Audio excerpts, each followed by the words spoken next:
Hare Krishna, dear devotees. Welcome to today's session of Srimad Bhagavad Gita Shloka recitation and Mahabharata.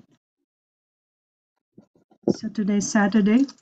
We'll be reciting chapter 7, 8 and 9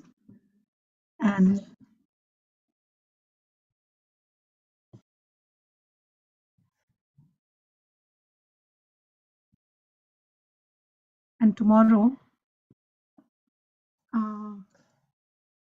either we'll recite all the 3 chapters together or we can try to revise. I'll call out the numbers and we'll see if we are able to recollect the verses, at least the Sanskrit. If we don't remember the translation, at least the Sanskrit, and then at least if we are able to explain the meaning of the verse in our own words, right? So that we know some verses of these 3 chapters. And if that doesn't work, we can just recite all the 3 chapters again tomorrow. And next week we'll be reciting chapters 4, 5, and 6. And the following week we'll recite chapters 1, 2, and 3. And then I think we may have one more week before we complete Mahabharata. Then in that case, we can go back to chapter 7, 8, 9 again. So we'll begin now. Om Namo Bhagavate Vasudevaya. Om Namo Bhagavate Vasudevaya. Om Namo Bhagavate Vasudevaya. Namo Vishnupadaya Krishna Presthaya Bhutale Srimate Bhaktivedanta Swaminiti Namine Namaste Saraswate Deve Gauravani Pracharine Nirvishesha Shunyavadi Paschatya Deshatarine Jai Sri Krishna Chaitanya Prabhu Nityananda Sri Advaita Gadadhara Srivasadi Gaura Bhakta Vrinda Hare Krishna Krishna Krishna Hare Hare Hare Rama Rama Rama Hare Hare. Srimad Bhagavad Gita as it is, chapter 7.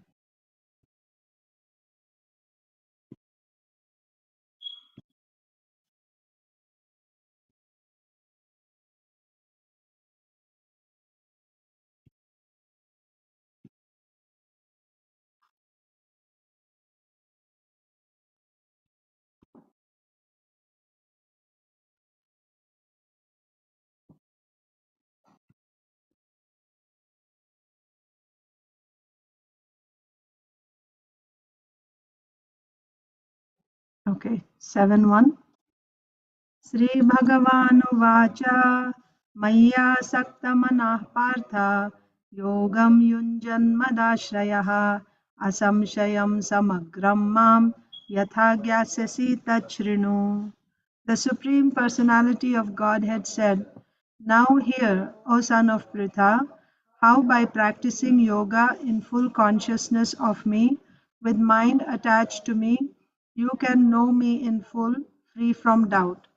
7.2 Jnanam te hamsa vijnanam idam vakshyamya sheshatah yaj gyatva neha bhuyonyaj gyatavyam avashishyate. I shall now declare unto you in full this knowledge, both phenomenal and numinous. This being known, nothing further shall remain for you to know. 7.3 Manushyanam sahasreshu kaschid yatati siddhaye yatatamapi siddhanam kaschin mam veti tattvataha. Out of many thousands among men, one may endeavor for perfection, and of those who have achieved perfection, hardly one knows me in truth. 7.4 Bhumirapo nalo vayuh kham mano buddhireva cha ahankara iti yamme bhinna prakritirashtadha. Earth, water, fire, air, ether, mind, intelligence and false ego, all together these 8 comprise my separated material energies. 7.5 Apareyam itastvanyam prakritim vidhi me param jivabhutam mahabaho yayedam dharyate jagat. Besides these, O mighty armed Arjuna, there is another superior energy of mind which comprises the living entities who are exploiting the resources of this material inferior nature. 7.6 एतद्योनीनि भूतानि सर्वाणीत्युपधारय अहं कृत्स्नस्य जगतः प्रभवः प्रलयस्तथा. All created beings have their source in these two energies, natures, of all that is material and all that is spiritual in this world. Know for certain that I am the origin and the dissolution. I am both the origin and the dissolution. 7.7 Mattah parataram nanyat kinchidasti dhananjaya mai sarvam idam protam sutre manigana iva. O conqueror of wealth, there is no truth superior to me. Everything rests upon me as pearls are strung on a thread. 7.8 रसोऽहमप्सु कौन्तेय प्रभास्मि शशिसूर्ययोः प्रणवः सर्ववेदेषु शब्दः खे पौरुषं नृषु. I am, O son of Kunti, I am the taste of water, the light of the sun and the moon, the syllable Om in the Vedic mantras. I am the sound in ether and ability in man. Sorry, 7:10. We have 7:9 also. 7:10. Bijam mam sarvabhutanam viddhi partha sanatanam buddhir buddhimatam tejas tejasvinamaham. O son of Pritha, know that I am the original seed of all existences, the intelligence of the intelligent, and the prowess of all powerful men. 7:11 Balam balavatam chaham kamaraga vivarjitam dharma viruddho bhuteshu kamosmi bharatarshabha. I am the strength of the strong, devoid of passion and desire. I am sex life, which is not contrary to religious principles. O Lord of the Bharatas, Arjuna. 7:12 Ye chaiva satvika bhava rajasastamasascha ye matta eveti tan viddhi natvaham teshu te mayi. Know that all states of being, be they of goodness, passion, or ignorance, are manifested by my energy. I am in one sense everything, but I am independent. I am not under the modes of material nature, for they, on the contrary, are within me. 7:13 त्रिभिर्गुणमयैर्भावैर् एभिः सर्वमिदं जगत् मोहितं नाभिजानाति मामेभ्यः परमव्ययम्. Deluded by the three modes, goodness, passion, and ignorance, the whole world does not know me, who am above the modes and inexhaustible. 7:14 Daivi hyesha gunamayi mama maya duratyaya mameva ye prapadyante maya me tam tarantite. This divine energy of mine, consisting of the three modes of material nature, is difficult to overcome, but those who have surrendered unto me can easily cross beyond it. 7:15 Namam dushkritino mudha prapadyante naradhama mayaya pahrita jnana asuram bhavamashitaha. Those miscreants who are grossly foolish, who are lowest among mankind, whose knowledge is stolen by illusion, and who partake of the atheistic mentality of the demons, atheistic nature of the demons, do not surrender unto me. 7:16 Chaturvidha bhajante mam janah sukritinarjuna arto jigyasurarthati Jnani cha Bharatarshabha. Four, O best among the Bharatas, four kinds of pious men begin to render devotional service unto me: the distressed, the desirer of wealth, the inquisitive, and he who is searching for knowledge of the Absolute. 717. तेषां ज्ञानी नित्ययुक्ता एकभक्तिर्विशिष्यते प्रियो हि ज्ञानिनोत्यर्थम् aham sacha mama priyaha. Of these, the one who is in full knowledge and who is always engaged in pure devotional service is the best, for I am very dear to him and he is dear to me. 719. बहूनां जन्मनामन्ते ज्ञानवान् मां प्रपद्यते वासुदेवः सर्वमिति स महात्मा सुदुर्लभः.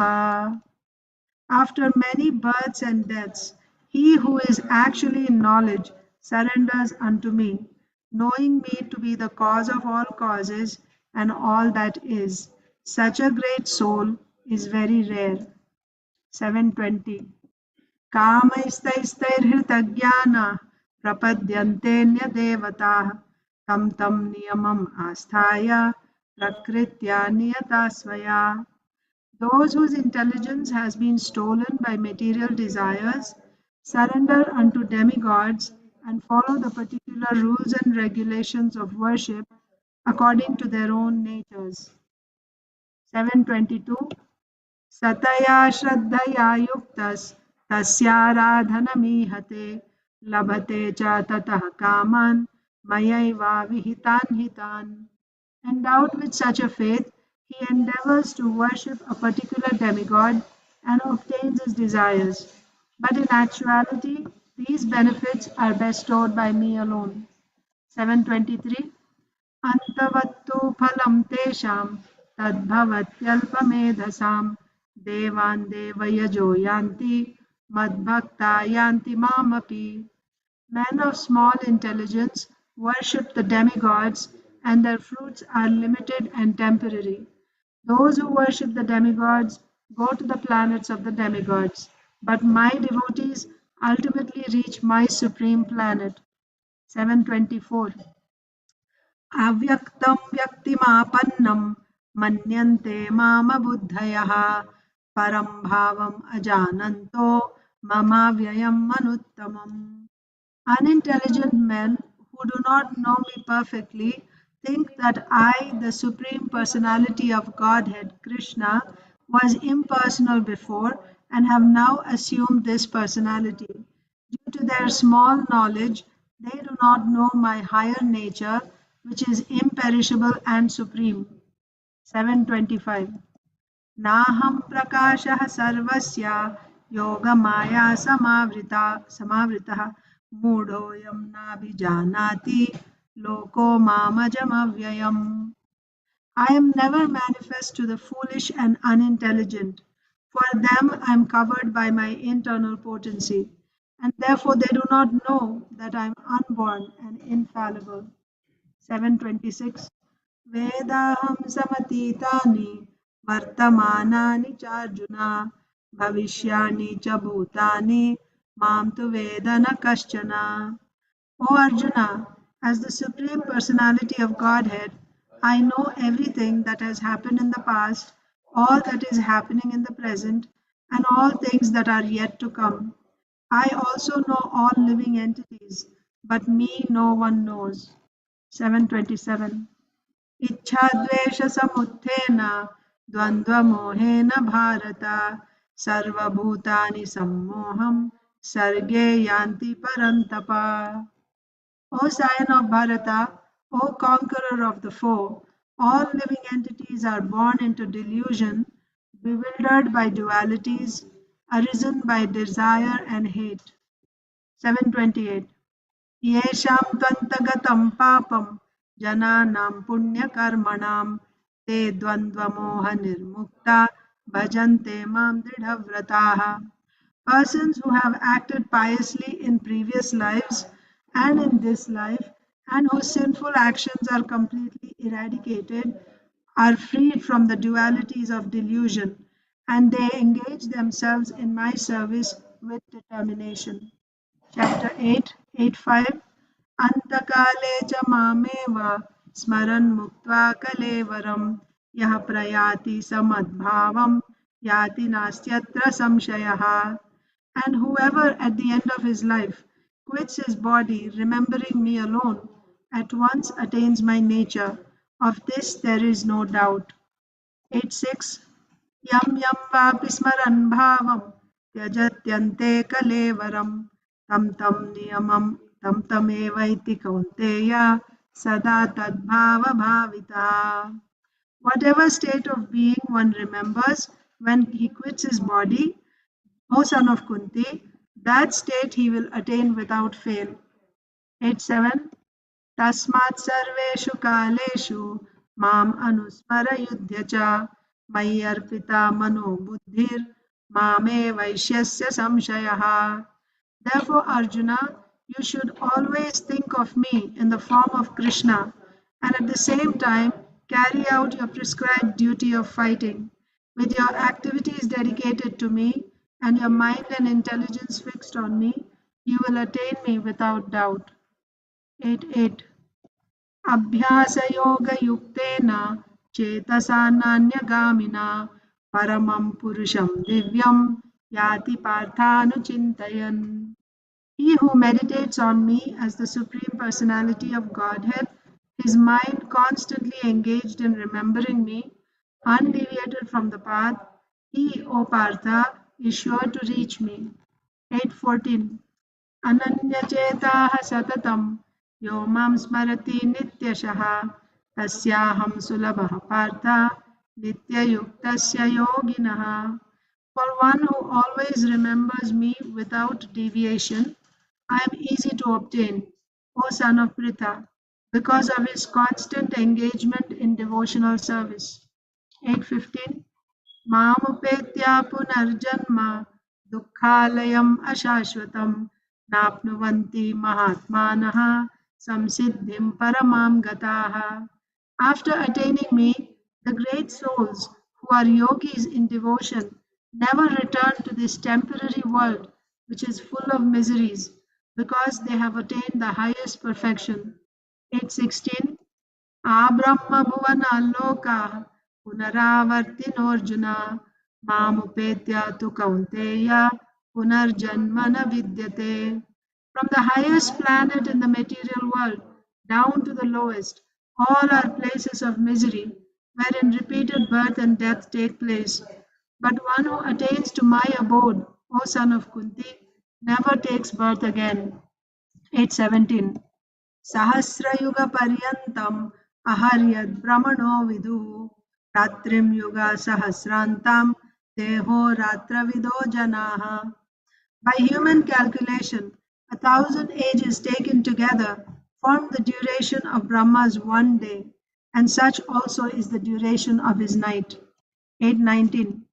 भूतग्रामः स एवायं भूत्वा भूत्वा प्रलीयते रात्र्यागमे वशः Partha प्रभवत्यः रागमे.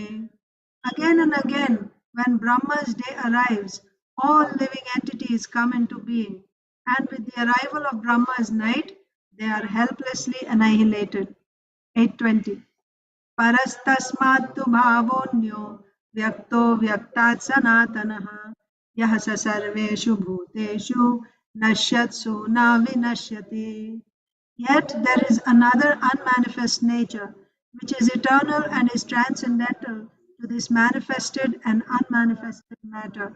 It is supreme and is never annihilated. When all in this world is annihilated, that part remains as it is. 8.21. अव्यक्तोऽक्षर इत्युक्तस्तं माहुः परमां गतिं यं प्राप्य न निवर्तन्ते तद्धाम paramam mama. That which the Vedantists describe as unmanifest and infallible, that which is known as the supreme destination, that place from which, having attained it, one never returns, that is my supreme abode. 8.28. वेदेषु यज्ञेषु तपस्सु चैव दानेषु यत् पुण्यफलं प्रदिष्टम् अत्येति तत्सर्वमिदं विदित्वा योगी परं स्थानमुपैति चाद्यम्. A person who accepts the path of devotional service is not bereft of the results derived from studying the Vedas, performing sacrifices, undergoing austerities, giving charity, or pursuing philosophical and fruitive activities. Simply by performing devotional service, he attains all these, and at the end he reaches the supreme eternal abode. Chapter 9, 9.1 श्रीभगवानुवाच इदं तु ते गुह्यतमं प्रवक्ष्याम्यनसूयवे ज्ञानं विज्ञानसहितं यज्ञात्वा मोक्षसे शुभात्. The Supreme Personality of Godhead said, My dear Arjuna, because you are never envious of me, I shall impart to you this most confidential knowledge and realization, knowing which you shall be relieved of the miseries of material existence. 9.2 Rajavidya Rajaguhyam Pavitram Idamuttamam Pratyakshavagamam Dharmyam Susukham Kartumavyayam. This knowledge is the king of education, the most secret of all secrets. It is the purest knowledge, and because it gives direct perception of the self by realization, it is the perfection of religion. It is everlasting and it is joyfully performed. 9.3 Ashraddhadana Purusha Dharmasya Parantapa Aprapya Mam Nivartante Mrityu Samsara Vartmani. Sorry. Those who are not faithful in this devotional service cannot attain me, O conqueror of enemies. Therefore, they return to the path of birth and death in this material world. 9.4 Maya tatamidam sarvam jagad avyaktamurtina matsthani sarvabhutani nachaham teshvavastitaha. By me in my unmanifested form, this entire universe is pervaded. All beings are in me, but I am not in them. 9.5 न च मत्स्थानि भूतानि पश्य मे योगमैश्वरम् भूतभृन्न च भूतस्थो ममात्मा भूतभावनः. And yet everything that is created does not rest in me. Behold my mystic opulence. Although I am the maintainer of all living entities, and although I am everywhere, I am not a part of this cosmic manifestation, for myself is the very source of creation. 9.10 मयाध्यक्षेण प्रकृतिः सूयते सचराचरम् हेतुनानेन कौन्तेय जगद्विपरिवर्तते. This material nature, which is one of my energies, is working under my direction, O son of Kunti, producing all moving and non-moving beings. Under its rule, this manifestation is created and annihilated again and again.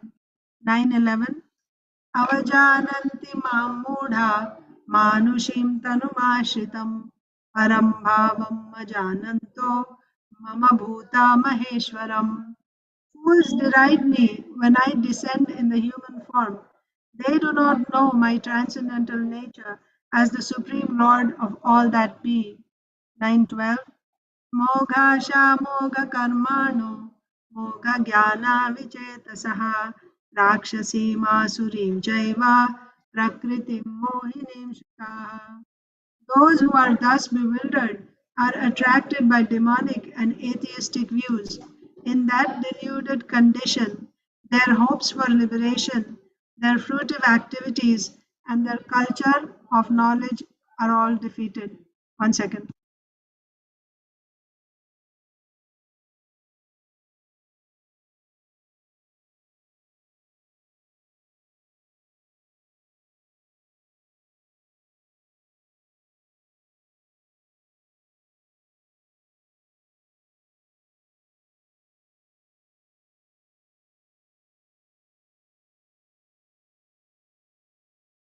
Yes, let's continue. 9.13 Mahatmanastu mam partha दैवीं प्रकृतिमाश्रिताः भजन्त्यनन्यमनसो ज्ञात्वा भूतादिमव्ययम्. O son of Pritha, those who are not deluded, the great souls, are under the protection of the divine nature. They are fully engaged in devotional service because they know me as the Supreme Personality of Godhead, original and inexhaustible. 9:14. Satatam kirtayanto mam yatantascha dridhavrataha namasyantascha mam bhaktya nityayukta upasate.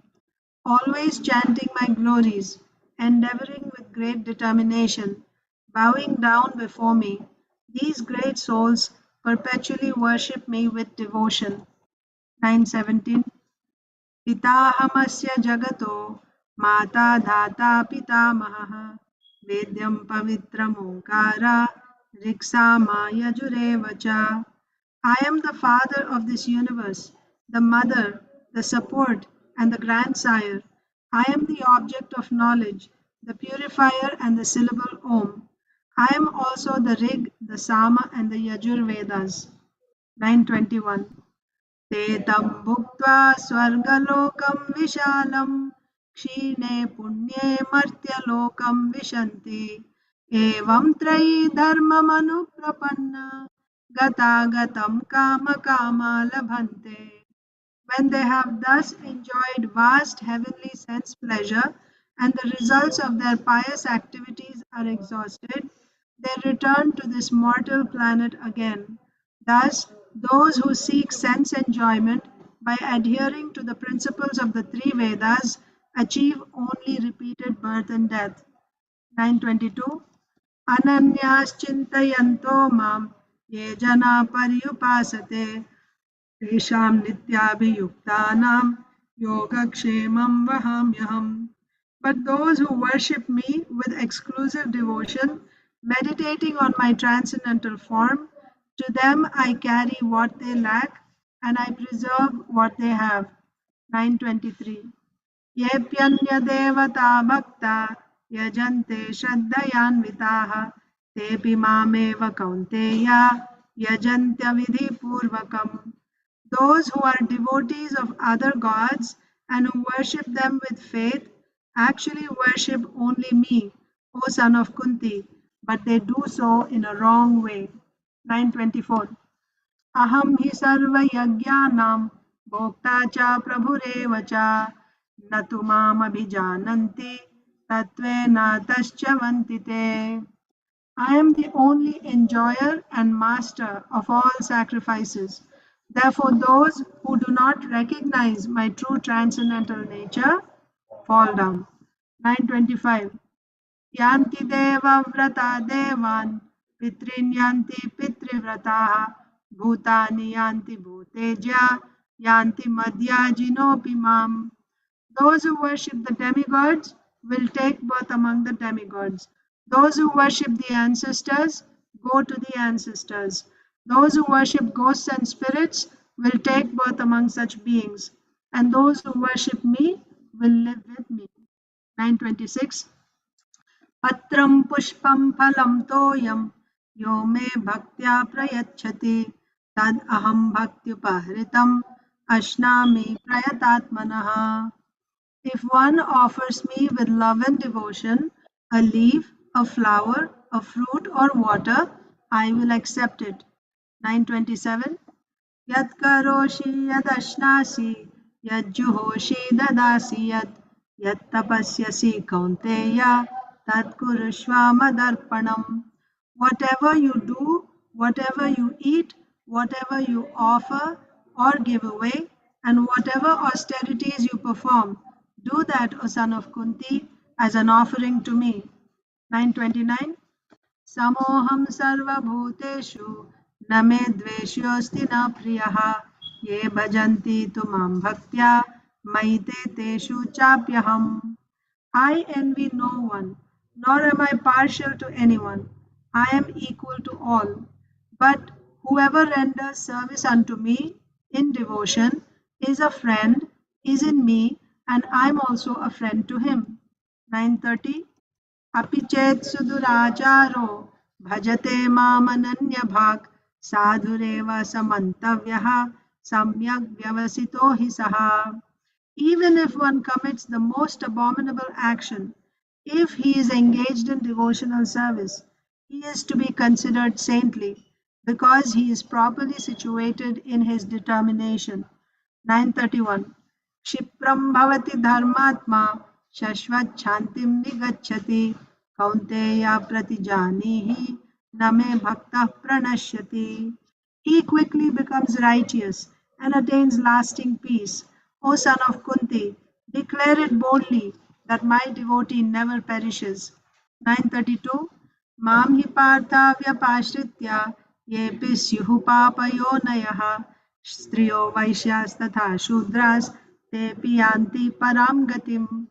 O son of Pritha, those who take shelter of me, though they be of lower birth, women, Vaishyas, and Shudras, can attain the supreme destination. 933. Kim Punar Brahmana Punya Bhakta Rajarshayas Anityam Asukham Lokam Imam Prapya Bhajasvamam. How much more this is so of the righteous Brahmanas, the devotees, and the saintly kings. Therefore, having come to this temporary miserable world, engage in loving service unto me. 934. मन्मना भव मद्भक्तो मद्याजी मां नमस्कुरु मामे वैश्यसि युक्त्वैवम् आत्मानं मत्परायणः. Engage your mind, always thinking of me. Become my devotee. Offer obeisances to me and worship me. Being completely absorbed in me, surely you will come to me.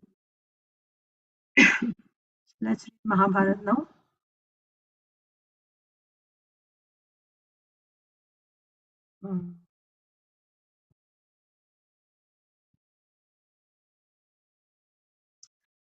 So, you remember what we read yesterday?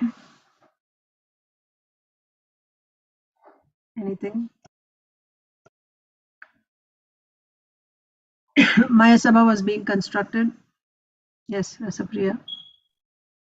Krsna, Bhimsen and Arjun went to defeat Rājasūya. Okay, we'll go in sequence. Okay, so first Maya Sabha was built, and on one fine day, even before building, this Maya Danava, he gave charity to Brahmins so that the building will happen successfully. There'll be all auspiciousness, and it was completed. And then after that, Yudhishthir Maharaj on one auspicious day, they entered the hall. Again, so many brahmanas were fed, given in charity. And when they went, they sat. Yudhishthir Maharaj looked like King Indra surrounded by all the demigods. And so many sages from all over the universe had come. They were all seated, and Yudhishthir Maharaj was amidst them in the hall. And then Narad Muni came, and along with a couple other great sages. And and Narad Muni asked if his wealth was properly, how he was spending his wealth and how he's living. So he gave some instructions through those questions. Finally, Yudhishthir Maharaj asked, are there any, you must have visited so many other assembly halls. Is there any other assembly hall anywhere which is like mine, like that? And can you please describe all the different assembly halls? What was Yudhishthir Maharaj's purpose in asking about the assembly halls visited by Narad Muni? Question, Rasapriya. He wanted to know where his ancestors were, especially Pandu. Very good. He wanted to know where his ancestors were, and especially where Pandu Maharaj was. So then Narad Muni described Lord Indra's assembly hall, and there was only one king, Harishchandra Maharaj, and then no ancestors of Yudhishthir Maharaj. And when he described the assembly hall of Yamaraj, all his ancestors were there, and also Pandu Maharaj was also there. So anyway, he described all the other assembly halls. Then Yudhishthir Maharaj asked, you must have visited Yamaraj's assembly hall, because you described means you have visited. So did you talk to my father, Pandu Maharaj? Did he send any message through you for me? And then, yes, Pandu Maharaj wants you to perform Rājasūya Yajna. And because first he asked why there is only one king, Harishchandra, in Swarga, why not any other king? He said because Harichandra Maharaj is the only one who did Rājasūya Yagya, that's why he was able to go there. Oh, okay. So then, any message from my father? Yes, he said you should do Rājasūya Yagya. Okay. Then how I'll do Rājasūya Yagya? So then, meanwhile, after saying this, Narad Muni said, now I'm taking your leave. I want to go and visit Krishna in Dwaraka. So Yudhishthira Maharaj said, can you please ask Krishna to come here for me to do this Rājasūya Yagya? Certainly, I will need his guidance. I don't know how I'm going to manage it on my own. So Narad Muni went there. Meanwhile, in Dwaraka, all of a sudden one person shows up in the court of Ugrasen Maharaj, Lord Krishna sitting next to him. And this person says how he's one of the kings that was defeated by Jarasandha and who was imprisoned. And there were many other kings that were kept in a very wretched condition. So please deliver us. So now Krishna is thinking, Jarasandha, right? And meanwhile, while that person finishes, the messenger speaks, then Narad Muni arrived and he also gave the message. Yudhishthira Maharaj wants to perform Rājasūya Yagya, but he needs your assistance.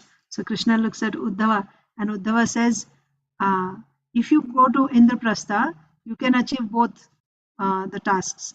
You can fulfill both the missions. You can also help Yudhishthira Maharaj in performing Rājasūya Yagya. You can also help all these kings that are imprisoned by Jarasandha by fighting with Jarasandha. So then meanwhile, anyway, Krishna went, taking Uddhava's advice. Krishna went not just alone, but with his family members in great pomp in a procession. They all went to Indraprastha. They saw the Maya Sabha, and Krishna was quite impressed. And then finally they sat down, and Yudhishthira Maharaj asked how to do this Rājasūya Yagya. So Krishna suggested, Jarasandha, he has so many allies, it's not possible to defeat him in battle. The only way you can defeat him, because for you to perform Rājasūya Yagya, you should subdue all the kings. That means all the kings on the planet should accept you as their emperor. He's not going to accept you as his emperor. He's on his way trying to become the emperor himself. That's why he has so many allies, so many kings on his side. So the best way to defeat him is to challenge him to a duel, a single combat. So who will fight with him? Then Bhimsen said, I will fight with him. Jarasandha also had the strength of 10,000 elephants. Bhimsen also. So Bhimsen said, I can go. And if I have Krishna, who is, with whose blessings I can defeat that Jarasandha. And also if Arjun is with me, because Arjun is a sign of victory, then there's no doubt that I'll kill that Jarasandha. So then Yudhishthira Maharaj became sad. Krishna, like risking Krishna's life, right? Sending him to Jarasandha. And what to speak of Bhimsen and Arjun, they're like my two eyes. How can I live? Anyway, let's forget this whole thing about Rājasūya Yagya. Let's not do it. You stay here. Then Arjun said, what are you saying? We are Kshatriyas. We shouldn't, step back out of fear for our lives. We should stand by Dharma. We must fight. He's one of those, demonic kings. This earth should be rid of these demonic kings, and we are Kshatriyas. We should, even if it meant losing our lives, we should still do it. And then Krishna said, actually, this is exactly that I was thinking, and also this is what was proposed by Uddhava. So Yudhishthira Maharaj, this is what we should do. After hearing this, Yudhishthira Maharaj agreed. So the three of them dressed as Snatakas. Snatakas means graduates from Gurukul. So dressed like that, they went to Jarasandha's capital, traveling for several days. Finally, they came. And then Jarasandha's city, Girivraja, right? It was surrounded by 4 hills or 4 mountains. The main one that was actually guarding the city gate was, I think, Chaityaka, right? And then, so they climbed the hill. They cut off the, big boulders of that hill, and they rolled those boulders down and caused this big drum that Jarasandha had at his city gate, which was made after killing a great Rakshasa. It was made with his skin. And once, if anyone vibrates it, it would keep playing for 1 month. So this was like a signal to all enemies, right? It was like a warning to the enemies. Don't even dare come here. Such a great Rakshasa was killed by Jarasandha. If you attack, you will meet the same fate, like that. So just to show Jarasandha that we don't care for your power. We are going to defeat you. They just destroyed the drum, and like enemies, they climbed the city walls. There's a fort wall. Instead of going through the gate, they climbed the wall and they went inside. The guards were watching this and they were like, um, they just stood back because they're dressed as snatakas, as brahmanas. So they climbed the walls and they got down and they went inside. And meanwhile, what was Jarasan doing? He was engaged in a sacrifice. He was doing sacrifice because his advisors had told him that now he's going to get, his times were not so good now. So therefore, to get auspiciousness, he was engaged in a sacrifice. Anyway, so they went, and Krishna said that we are snatakas, we have come to ask you for some charity. So he thought, oh, they are brahmanas. And Jarasan's vow was, if any brahmana came to him, he will give whatever they're asking for. So finally, they said, my friends are also on a vow. They have also taken a vow. They're performing some vrata. So at midnight, they will speak. Now they won't speak. At midnight, Jarasan came and they said that we want to fight. So he said, of course, it's obvious to me you're not Brahmanas. I see your body, your arms are like Kshatriyas, and the way you entered like enemies. But I want to know, and you want to fight with me? I can give you a fight, no doubt, but why do you want to fight with me? What did I do? Right? Anyway, they had a dialogue and finally they revealed their identities. We are not trying to cheat anyone. Snatakas can be Kshatriyas or Brahmanas, it's not a problem. So, uh, I'm Krishna, this is Bhima, this is Arjun. You choose anyone amongst us and we'll fight. So he chose Bhima. And they started fighting the next day. The description, I'm not going to go into the description, then we'll lose all time. But anyway, for 28 days they fought and they thought neither Bhimsen nor Jarasandh was able to defeat because they were equally powerful. Then Krishna had told them before coming the history of Jarasan. So that also we read, as Rasapriya said, Jarasan's history, that he was born in two separate pieces, halves, and one Rakshasi named Jara had actually joined his body. That's how he came to life. So now Krishna indicated to Bhimsen by taking a straw of grass and just splitting into two, that this is how you can kill Jarasan. So Bhimsen did that. He just stepped on one of the legs of Jarasan and holding the other leg, just tore his whole body into two halves. And that was the end of Jarasan. And after this, his son, Jayat Sena, and also we know as Sahadev, he was made the king. And he arranged for the three of them, Krishna, Bhima, and Arjun, to go back to Indraprastha. So that was it. And what happened after that? Khandava forest, right? We also read about Khandava forest. So there in Indraprastha, so Krishna went back. At that time, he went back saying that he would come back again when Yudhishthir Maharaj will perform Rājasūya Yagya. So the Khandava forest happened. Did the Rājasūya Yagya didn't happen yet, right? That didn't happen. So why did Krishna come back the second time again? Do you remember? He came back, right? And then they went for a walk in the forest because it was very hot. I said, so after killing Jarasandha and coming back to Indraprastha, Krishna went back to Dwaraka. So why did he come back again? Because Narad Muni visited the Pandavas, and then the Yudhishthira Maharaj told him to go and ask Krishna Bhagavan to come back. And also the kings who were captured by Jarasandh, they sent a messenger. One of the kings, he went as a messenger. We finished all this, Isha. We discussed this already. So yeah. Krishna came the first time, and then they went to kill Jarasandha. Wait, he didn't come after that, right? He came, that's when they go for a walk, right? In Khandava. No, that was before. Oh, that happened before. The first time that Krishna Bhagavan was there, he stayed back. Everyone else went back, he stayed back at Indraprastha. Okay, let us quickly go back. Because I remember we started off with Maya Sabha yesterday.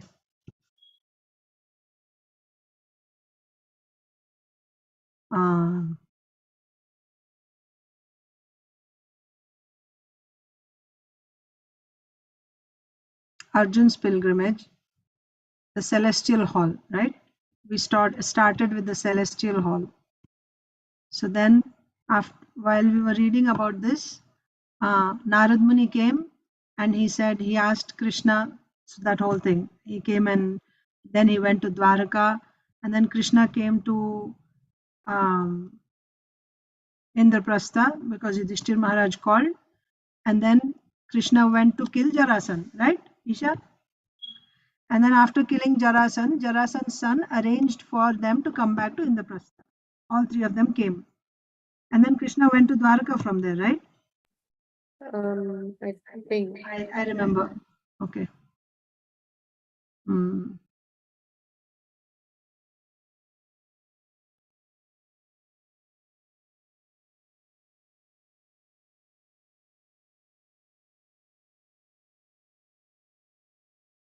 Yeah.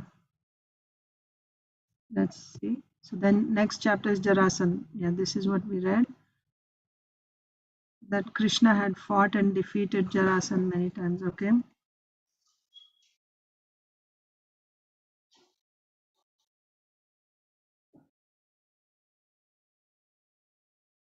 Okay. So yeah, so Arjun gathered a large number of troops and okay, this is afterwards. Sorry.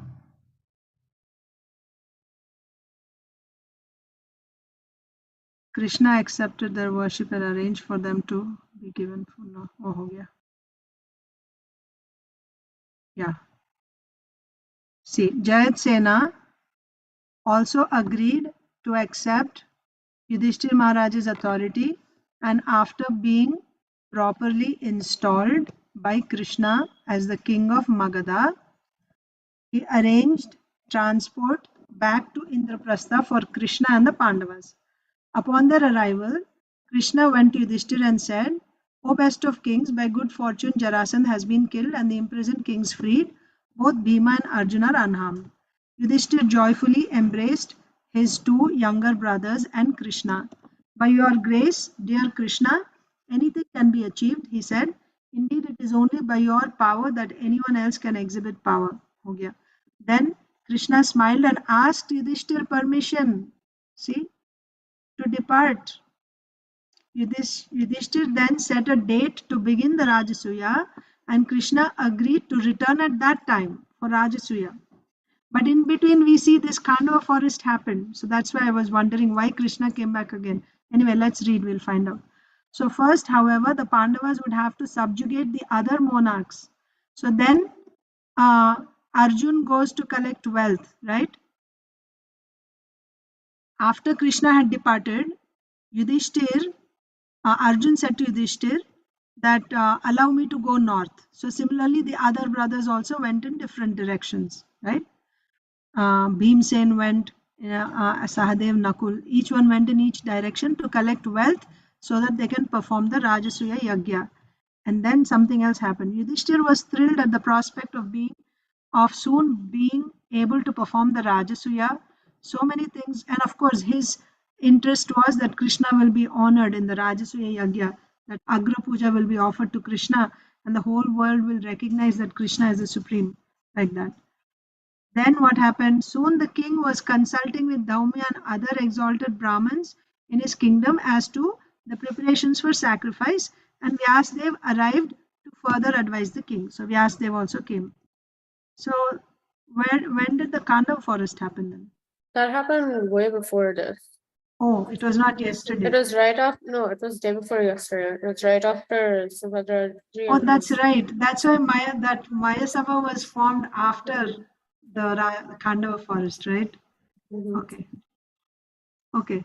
So that's where we ended yesterday. So yeah, that assembly hall, Mayadanava built that assembly hall after burning the Khandava forest. So it makes sense. So Hare Krishna, we would like to invite Nagamalleshwari. Hare Krishna. Welcome to. Hare Krishna. My name is Sagita and this is my brother. His name is Ganesh. What is your name? My name is Sagita Naganti. This is my grandmother's name. And this is my brother. Yeah, please. I'm Danush. Hare Krishna Mataji. I'm Danush and this is Sagita. Who? I didn't get the name of. His sister. Sugita. Sugita. Sugita. Okay, nice. Sugita and Dhanush. Nice. Very much like Mahabharata, Dhanush and Gita. Welcome. We are happy to have you. So we will recite. You know, Dhanush means bow, right? I know. Yeah. Sugita means like Bhagavad Gita. Sugita. Okay. So let's continue. We are going to read chapters 17 and 18 of Mahabharata today. The Rājasūya Sacrifice. Arjun was becoming successful in his conquests. He first overpowered the king of the Kulindas, then the Anastas, then the Kalakutas. So Arjun went in the northern direction. So he's defeating all these kings. Defeating means anyone who did not accept the supremacy of Yudhishthir Maharaj, who challenged Arjun, he would fight and defeat them, and then they would have to accept. If you're defeated, you have to accept. So they would have to accept Yudhishthir Maharaj as the emperor. So he defeated the many kings on the island continent of Sakala, then encountered King Bhagadatta, a powerful warrior.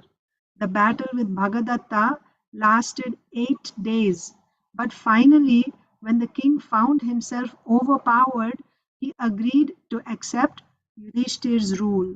So Bhagadatta also was defeated and he accepted Yudhishthir Maharaj as the emperor. Arjun continued toward the north. He reached the mountains and vanquished the many barbarian tribes. Arriving in Kashmir, he subdued the region's Kshatriyas, then passed over the Himalayas. To the north of the mountains lay the land inhabited by the Kim Purushas. So now we are entering into the celestial regions or semi-celestial regions. So the land of the Kim Purushas. Semi-celestial beings born of Yaksha women. Who are Kim Purushas? They are semi-celestials born of Yaksha women. Incensed at the approach of a human army, they fought a fierce battle, but finally Arjun subdued them. The Pandava then conquered the land of the Guhakas, another tribe of celestial fighters, followed by a region inhabited by Gandharvas. So he's actually going into the celestial regions, fighting and defeating. Finally, Arjun arrived in Harivarsha, the land where the northern Kurus dwelt. At the border, a number of powerful, large bodied guards stopped him. They said, "O Arjun, this land cannot be entered by humans. If you try, you will perish along with your army. Indeed, even if you were able to enter, you would not see anything, because human beings cannot see this land or its residents. Go back. There is nothing to be conquered here. Your conquests are already sufficient. We are pleased with you and will happily offer you a gift. What would you like?" Arjun bowed respectfully to the divine beings and said, "I desire Yudhishthir's imperial dignity. If you accept him as the emperor of this wide earth, then please give something as a tribute." That means you're accepting him as the emperor, then you have to offer something signifying that you're accepting as the emperor. The northern Kurus immediately offered Arjun a large number of celestial clothes and ornaments, saying, "We know you and your brothers to be great servants of the Supreme Lord. Go now with our blessings. May you always gain victory." Taking all the wealth he had won, Arjun returned to Indraprastha and reported his success to Yudhishthir. Arjun went back. He collected enough wealth and Arjun went back. Meanwhile, what happened to the others? Bhima had in the meanwhile marched to the east with a powerful army. He first encountered the Panchalas. Who are the Panchalas? Drupad Maharaj. They are now the family, right? Draupadi is married to the Pandavas. So he went to Drupad Maharaj's kingdom. So he first encountered the Panchalas, who happily accepted Yudhishthir's rule. Then he overcame in battle the Gandakas, Videhas, and Dasharnas. One by one, Bhima subdued the many kings in the east. That means anyone who revolted, who didn't accept, he fought with them. When he reached Chedi, He was received graciously by its king Sisupala, who enquired, "My dear Pandava, what are you bent upon doing?" Bhima told him about the Rājasūya, and Sisupala smiled. He agreed to attend and offer tribute to Yudhishthira. Although he had an old enmity with Krishna, he respected the Pandavas as righteous and powerful rulers. The king offered Bhima his hospitality for some days. Then the Pandava continued on his way. Bhima overpowered the kingdoms of Kumara, Koshala, and Ayodhya. He reached the wetlands at the foot of the Himalayas and subjugated all the kings in that area. Moving on from there, Bhima encountered the mighty races of the Matsyas and the Malavas. Such noble Kshatriyas had never known defeat, and out of pride in their strength and reputation, they felt obliged to resist Bhima's request that they surrender to Yudhishthira. So Bhima encountered Matsyas and Malavas. Such noble Kshatriyas had never known defeat, and out of pride in their strength and reputation, they felt obliged to resist Bhima. Like without putting up a fight, they couldn't just accept another as their superior because they were never defeated in battle. So therefore, they felt obliged to fight with Bhima. Then, because Bhima said you have to surrender to Yudhishthir, so they said instead of surrendering, we'll fight. But they didn't have any enmity with the Pandavas, although they bore the Pandavas no enmity. So there was a fight. Eventually, however, Bhima vanquished them in battle. So there was a fight and he defeated them, the Matsyas and the Malavas. Either by diplomacy or force, Bhima subjugated dozens of kings. Many of them then joined him as he marched on, bringing tribute to offer to Yudhishthir in Indraprastha. Those kings who did not surrender were slain by the Pandava. Others gave him profuse wealth. Bhima amassed enormous quantities of gold, silver, gems, valuable cloth, sandalwood, blankets, carpets, coral, and ivory, all of which he packed on the backs of a long train of elephants and asses. Bhima even subjugated the powerful Karna, ruler of Anga. So Bhima even defeated Karna, who was Angaraj, the king of Angadesh, as well as all the other kings in the region who were loyal to him and Duryodhan. So anyone else who was faithful to Karna and Duryodhan, they were also defeated and subjugated. After conquering many barbarian tribes, he finally returned to Indraprastha and offered everything he had acquired to Yudhishthir. So you see, the Rājasūya is a very, very costly sacrifice. You need a lot of wealth for that. So Arjun came back with a lot of wealth. Bhimsen came back.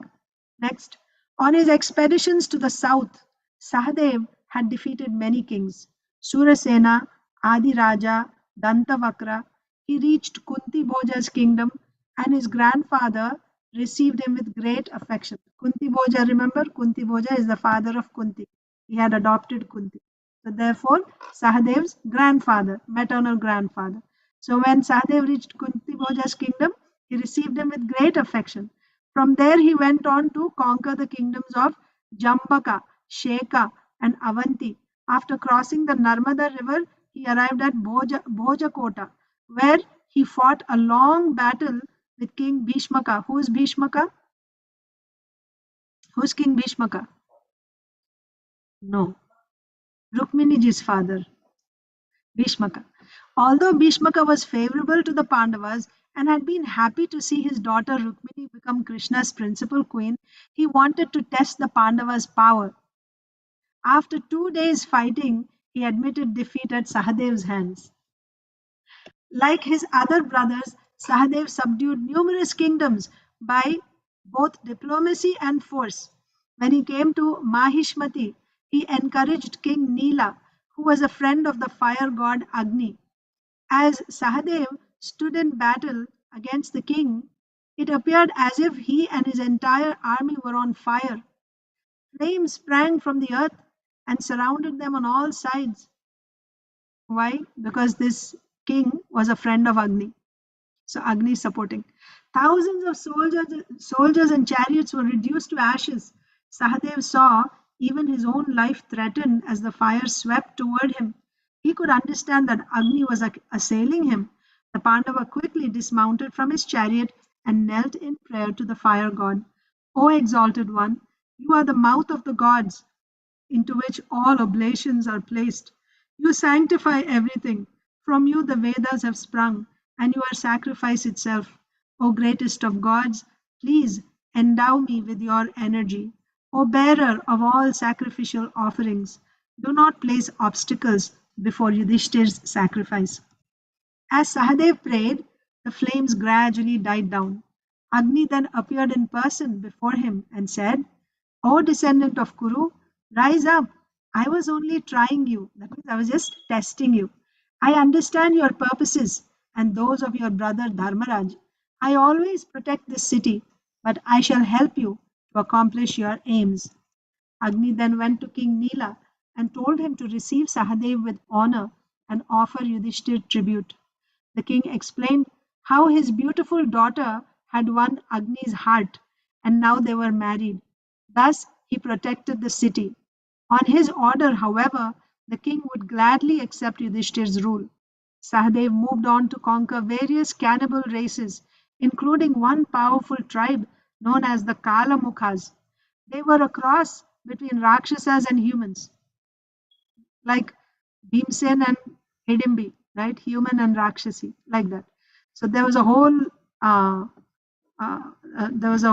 tribe, right? Community of people who were a cross between Rakshasas and humans. They're called Kalamukhas. He also fought a long battle with the Vanaras at Kishkinda, headed by Mainda and Dvivida. Remember, this is Dwapar Yuga, not Treta Yuga. So they had assisted Lord Ramchandra in Treta Yuga, and this is in Dwapar Yuga. So Sahadev fought the Vanaras for a long time until they finally agreed to accept Yudhishthir's righteous rule. The tribes of Nishadas, Yavanas, Pandyas, Dravidas, Andhas, Talavanas, and many others were all subjugated.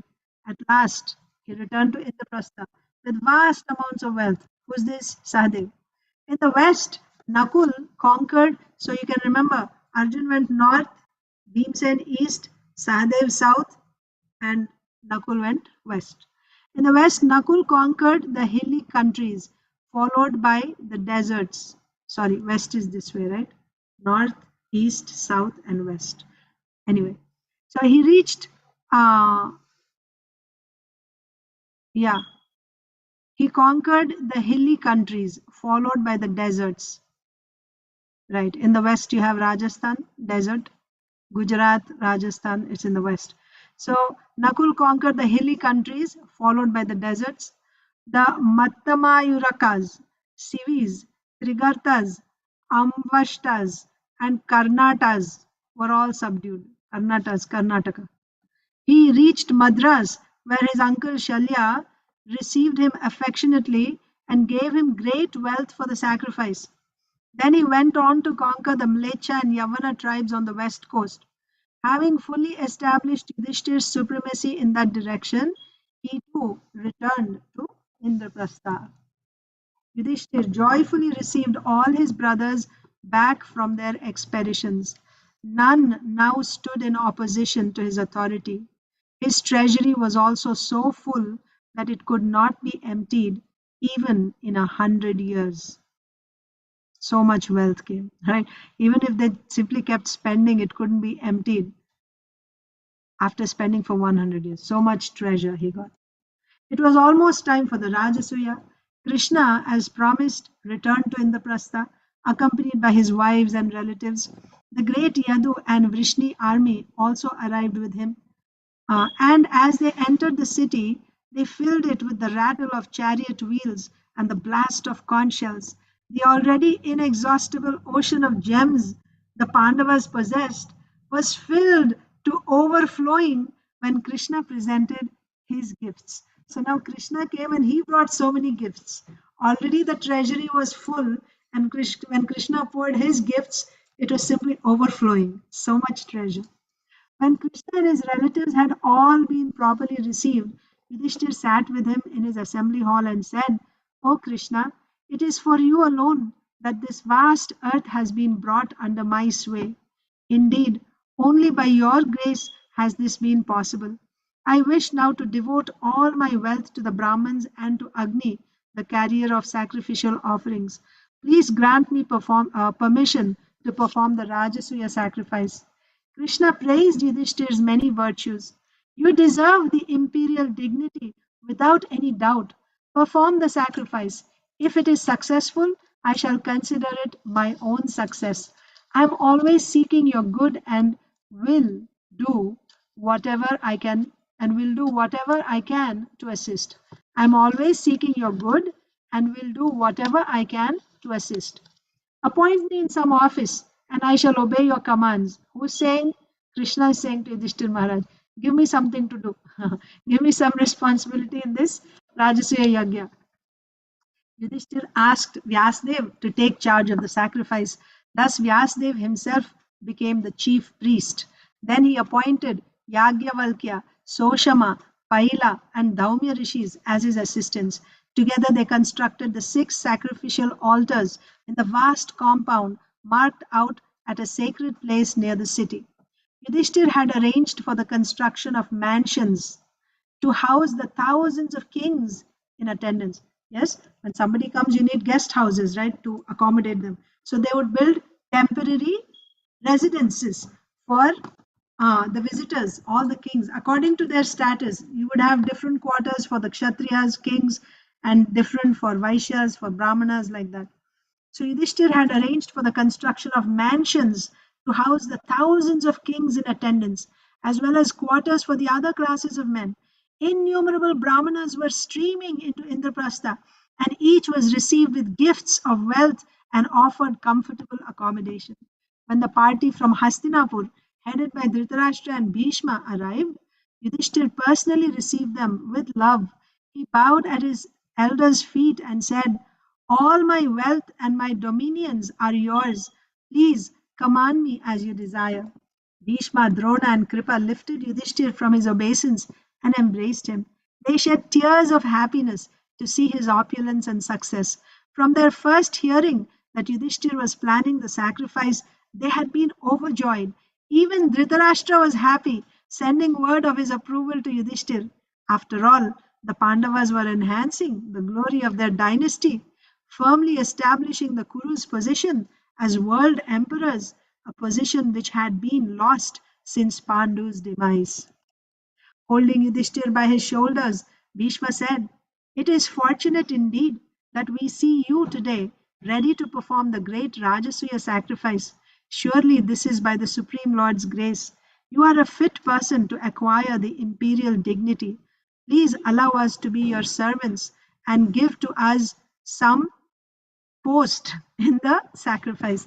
So even Bhishma Dev and Drona, they're also saying, Dhritarashtra Maharaj also, I guess, they're asking, give us also some service in this sacrifice. After consulting with Vyasdev, Yudhishthir asked Bhishma and Drona to oversee the organization of the sacrifice. Dushasana was put in charge of food distribution, while Ashwatthama was solicited to look after the Brahmins. Duryodhana was appointed to receive all the gifts that were brought for Yudhishthir, and Vidur became the master of the treasury. Krishna, with a desire to gain their blessings, personally undertook the task of washing the Brahmins' feet as they arrived. So what was Krishna's service? As the Brahmins came, he would wash the feet of all the Brahmins. The sacrificial arena was soon crowded with effulgent rishis chanting hymns from the Samaveda. Among the sages assisting the sacrifice were Bharadwaj, Gautama. Yeah, you're raising your hand?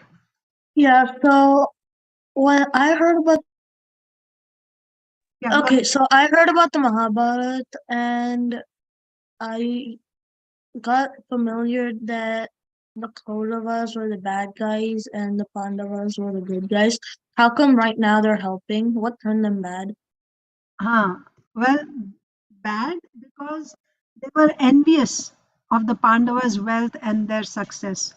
But they were still the same family.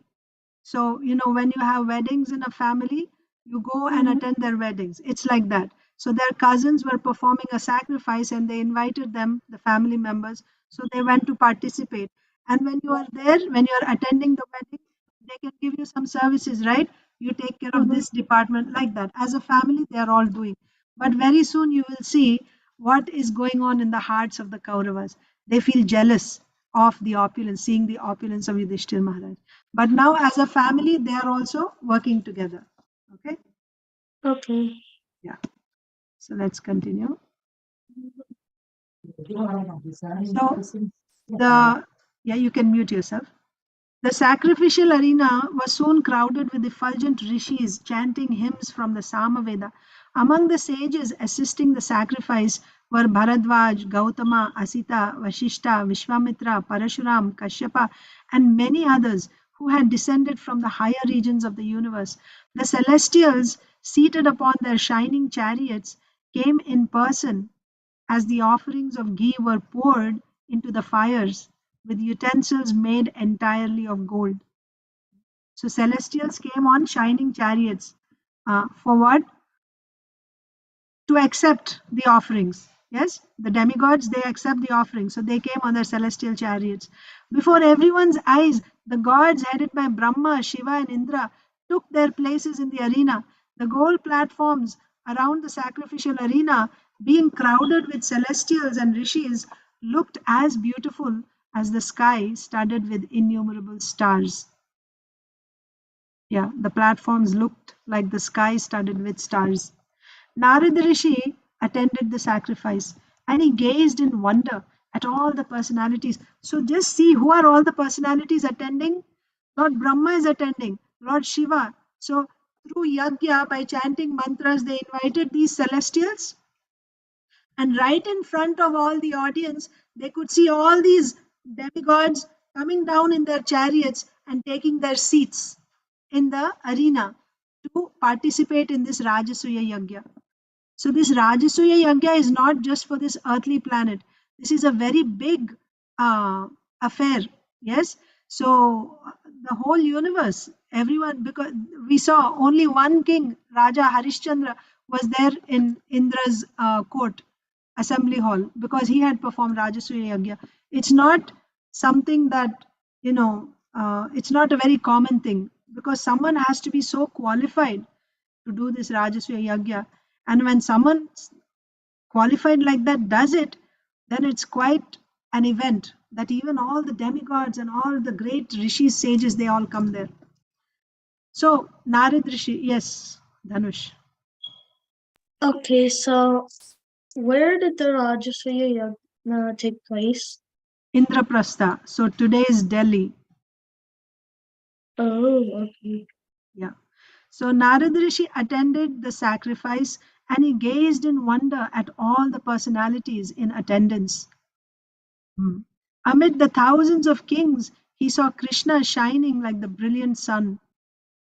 Narada marveled at how the original Supreme Person was present on earth in human form. The Rishi knew that Krishna must be working out some divine plan.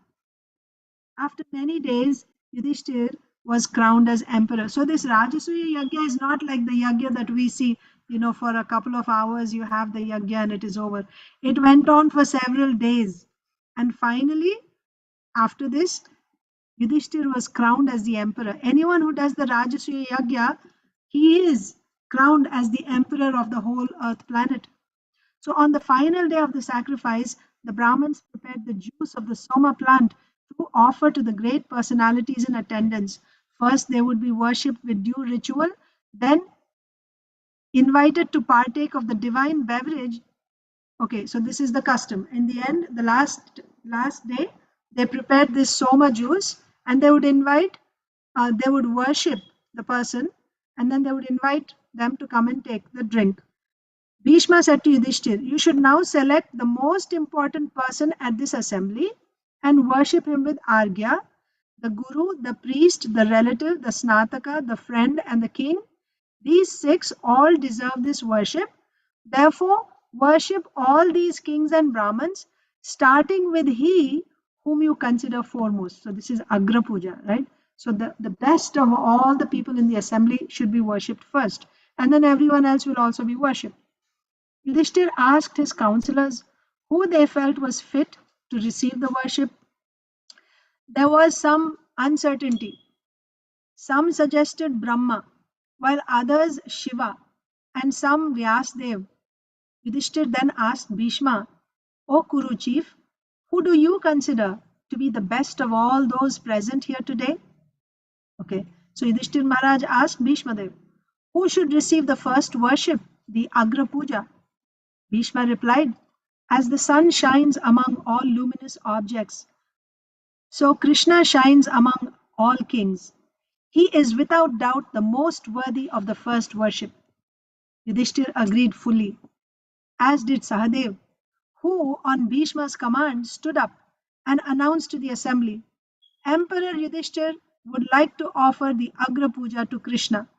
Even though the principal gods are present, they are all subordinate to Krishna. He is the ultimate goal of all yogis and ascetics who aim for self-realization. But what need is there for me to speak of his glories?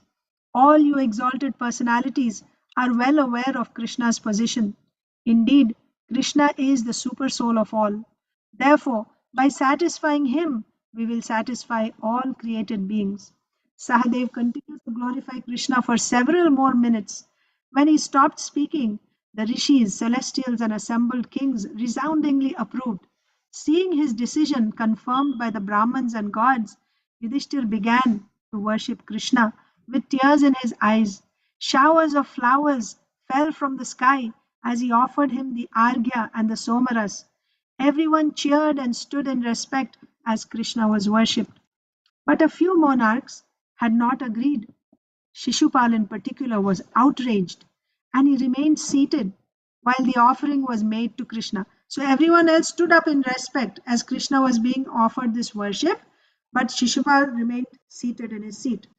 He was seething, very angry. Krishna was his enemy. Sisupala had once been about to marry the beautiful Rukmini, but Krishna had kidnapped her on her wedding day and married her himself. From that day forward, his enmity toward Krishna had only increased. This offering on honor was too much to tolerate. He suddenly leaped to his feet and began to roar angrily. Surely destiny is supreme. Otherwise, how could this injustice have occurred? How could those present have been influenced by the words of a foolish boy? Who is that foolish boy? He means to say Sahadev, right? Everyone is agreeing to Sahadev's words. I cannot agree with Sahadev's statements. There are many personalities here, much more worthy of the worship than Krishna. The great rishis, the gods, and all the earth's kings are present. Krishna is not even a king. He is nothing but the son of a cowherd man. We cannot even ascertain his caste or social position. He seems to care nothing for Vedic injunctions and principles. How then can he be worshipped in this assembly? Shishupal frowned. His coppery eyes challenged those in the assembly. Krishna is neither the eldest, the wisest, nor the most powerful person present. There are many others present who are more qualified than Krishna in every way. Yudhishthir could have worshipped any one of them before selecting Krishna. Placing his hand on the long sword hanging from his belt, the Chedi king furiously concluded, we have paid tribute to Yudhishthir, thinking him to be virtuous. That was clearly a mistake. He has insulted us today by worshipping Krishna, who most unrighteously had Jarasandh killed. Now we can see what sort of men are Yudhishthir and his brothers, as well as Bhishma, who has approved of this madness. Shishupal turned to address Krishna. As for you, Krishna, why have you allowed yourself to be worshipped like this? You are exactly like a dog that has stolen the offerings of ghee meant for a sacrifice and is licking them up in solitude. As a wife is to an important man, or a beautiful sight to a blind man, so is this worship to you who are not even a king. Okay. Sisupala strode toward the gate. So what is Sisupala saying? As a wife is to an important man, right? A man is important and he has a wife. What is the use? So the purpose of getting married is to have children. So if you have a wife, but you are important, you cannot have children, then what's the use of having a wife? Or a beautiful sight is to a blind man. A blind man is brought for beautiful scenery. But what is the use? He cannot see. He is blind. Similarly, this worship is to you. That means you don't deserve this worship. They are offering this worship, but you cannot accept it. You don't deserve it. Like that. Shishupal strode toward the gate of the arena, followed by several other kings who were in agreement. That means we don't accept this. They started walking out. Other kings rose in anger upon hearing Shishupal's words. Some left the assembly censuring the Chedi king. So there were those kings who were angry with Shishupal. And out of anger with Shishupal, they started leaving.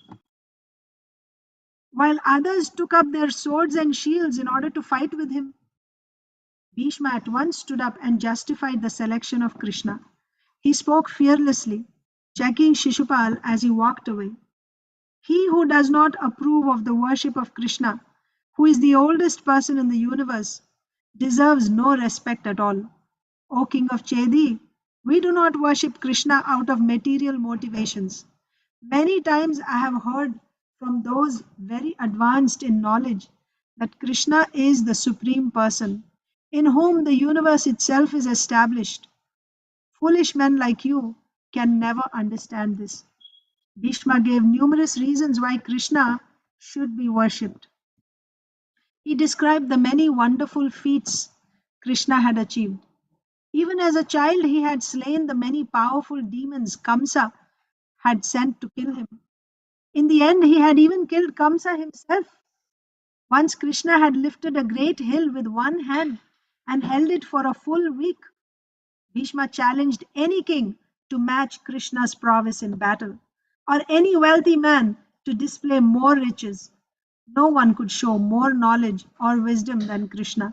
In every way, Krishna was possessed of superlative opulences. When Bhishma stopped speaking, Sahadev rose and lifted his left foot. He was angry, and his voice boomed.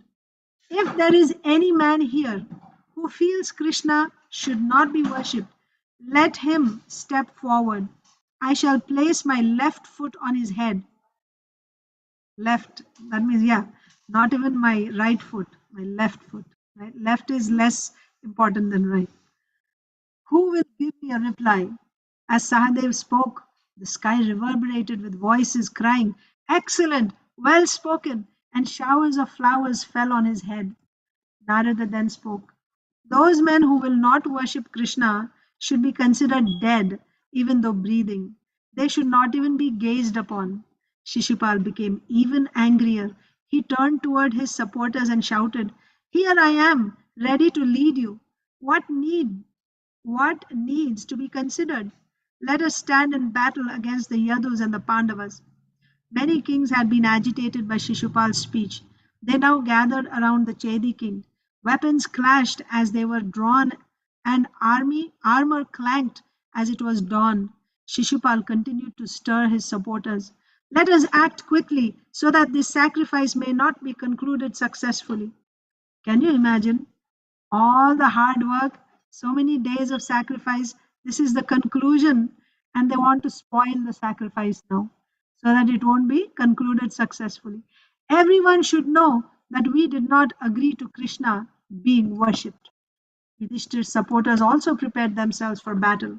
The assembly of monarchs looked like the ocean rising at the full moon. Yudhishthir was alarmed to see his sacrifice about to be spoiled, even as it had almost reached its conclusion. He turned anxiously to Bhishma and said, O grandsire, these kings are seized by wrath and seem bent upon battle. What should I do to avoid my sacrifice being spoiled and my subjects being harmed? Bhima laughed and replied in a voice which Shishupal could hear clearly. Bhima saying, hmm? Bhima, Bhishma, sorry, Bhishma. Bhishma. Bhishma laughed and replied in a voice which Shishupal could hear clearly. So Yudhishthir Maharaj asked Bhishma Dev, what should we do? So Bhishma Dev laughed and he said in a loud voice so that Shishupal could hear, O best of Kurus, have no fear that Shishupal can create any disturbance in Krishna's presence. He and his supporters are like a pack of dogs barking at a sleeping lion. Only as long as Madhava does not act can they exhibit their valor. He is the creator and destroyer of all beings in the universe. Shishupal has very little intelligence.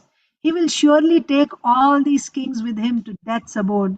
It seems that Krishna now desires to take back to himself the power he gave to Shishupal. That is why the Chedi king's intelligence has become so perverse. Shishupal could not tolerate Bhishma's words, and he screamed in response, O most infamous wretch of your race, are you not afraid to speak such words in front of all these kings? With you as their leader, the Kurus are like blind men being led by another blind man. You have simply given us pain by describing the deeds of the powerless cowherd Krishna. Arrogant and foolish as you are, it is a wonder that your tongue does not split into 100 parts. Shishupal railed on, insulting both Bhishma and Krishna. In his opinion, the so-called wonderful deeds Bhishma had described were nothing. Anyone could have done them. What was so amazing about lifting a small hill for a few days or killing a few inferior demons? Oh, wretch, although you pose as virtuous and learned, we can see your real nature. You are sinful and ignorant. Only because you are important have you taken your famous vow of celibacy. You deserve to die at the hands of these kings. Vinash kale viparit buddhi, right? Hearing this, his noble grandfather insulted so grievously, Bhima became enraged. His large eyes, resembling lotus petals, expanded even further in anger, and they turned coppery red. His brow wrinkled into three lines, and he ground his teeth. Bhimsen. He stood up, appearing like death, preparing to swallow every creature at the end of the yuga. But Bhishma caught him by the hand and restrained him. He appeased Bhima with gentle counsel. Like the ocean unable to transgress its shores, Bhima felt unable to disobey the Kuru elder. He sat down again, glaring at Shishupal. Shishupal laughed. Release him, Bhishma. Let all these kings see him burnt down by my prowess, as an insect is destroyed by fire. Bhima again started up, but Bhishma stopped him with a glance. Fixing Shishupal with his angry eyes, he then began to narrate the Chedi monarch's history. Shishupal had been born with 3 eyes and 4 arms. As soon as he took birth, he screamed and brayed like an ass. An invisible voice from the heavens prophesied that he would grow up powerful and fearless, but that one day he would be killed by a great hero. When Shishupal's mother had asked the voice who that hero would be, the voice replied that the child's extra arms and third eye would disappear when he was placed upon the lap of the person who would one day kill him. This came to pass when young Shishupal was placed upon Krishna's lap. Horrified when she realized that Krishna would kill her son, Shishupal's mother had begged, Please grant me a boon, O Krishna. Pardon my son for the offenses he may commit against you. I desire his welfare and long life. Krishna replied, O blessed lady, even when Shishupal deserves to be killed, I will forgive him. Indeed, I shall tolerate 100 offenses from him. Bhishma concluded, This wretch is thus destined to be killed by Krishna. His time has come. Therefore he roars like this, caring nothing for ourselves or the infallible and unknowable Krishna. A man on the verge of death loses his senses and will say anything. Shishupal again attacked Bhishma, delivering another harsh speech. Bhishma waited for him to finish and replied calmly, O Chedi king, cease your rantings. There will never be an end to arguments, for words may always be answered with words. Here is Govinda.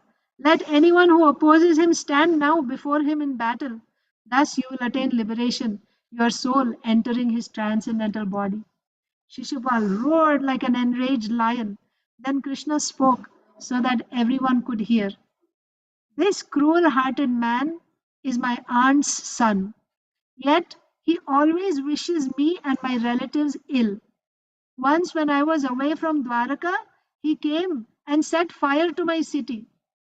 He killed my citizens and took away many more in chains. This wretch even stole saintly Akrura's wife. On another occasion, cunningly disguising himself, he ravished the princess of Vishala, who was the intended bride of the Kurusha king. Obviously desiring a speedy death, he even tried to possess the chaste Rukmini. I have tolerated these and numerous other insults at his hands, only because I had made a promise to my aunt. But I promised to bear only 100 insults. That number has now become full. I shall therefore slay Shishupal now in your presence.